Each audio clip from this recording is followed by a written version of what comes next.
back at the start of the COVID pandemic, and on top of that, the Black Lives Matter movement.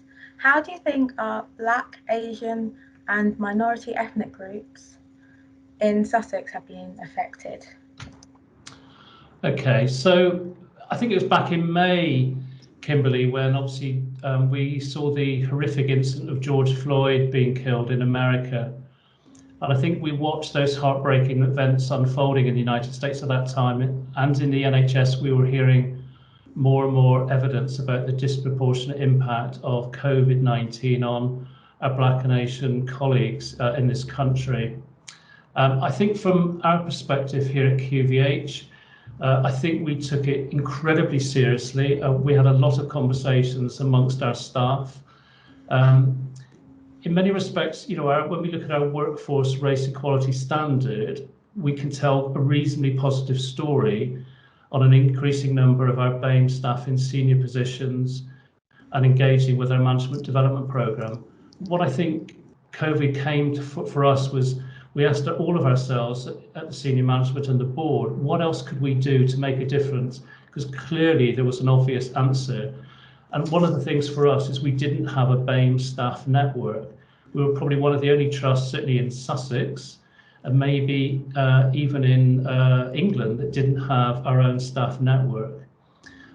Since then, I think we've gone on quite an amazing journey as an organisation. I had an amazing response from many staff. We've actually appointed two very extremely capable network leads, which means we're about to start a very meaningful staff engagement and look at how we can actually make improvements that are sustainable for the longer term.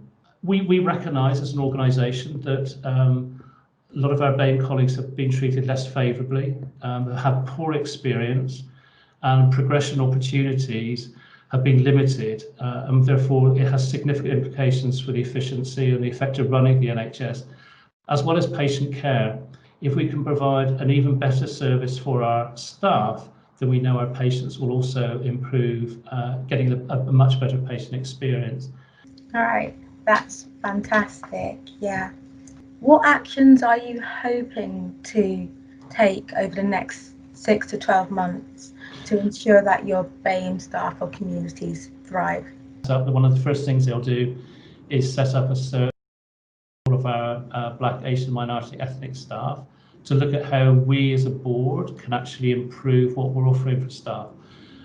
One of the areas particularly I think we're very keen to look at is our recruitment and retention. The first bit for us is talking with all of our staff, really engaging, seeing what we can actually do better.